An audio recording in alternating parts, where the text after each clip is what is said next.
સુરતના પીપલોદ રોડ ઉપર આવેલા કારના શોરૂમમાં મોડી રાત્રે આગ લાગી હતી। આગની ઝપેટમાં આવતા શોરૂમમાં રહેલી કેટલીક ગાડીઓ પણ આવી હતી। આગે વધુ વિકરાળ સ્વરૂપ ધારણ કરતા 7 જેટલા ફાયર ફાઇટર ઘટના સ્થળે પહોંચ્યા હતા। માનદ દરવાજા, મજૂરા, વેસુ સહિતના ફાયરનો કાફલો આગ પર કાબુ મેળવવા લાગ્યો હતો। રોડ પર આવેલા મારુતિ સુઝુકી શોરૂમની અંદર આગનો બનાવ સામે આવ્યો છે। જોઈ શકાય છે અત્યારે ફાયર વિભાગનો કાફલો ઘટના સ્થળે પહોંચ્યો છે। આગ પર કાબુ મેળવવાના પ્રયત્નો જે છે તે હાથ ધરવામાં આવી રહ્યા છે।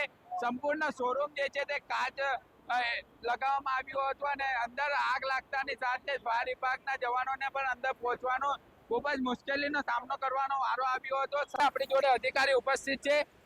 કઈ રીતનો સાહેબ આગનો બનાવ બન્યો હતો? अभी कुछ पता नहीं चला है, बाद में जैसे हो जाएगा पता देंगे।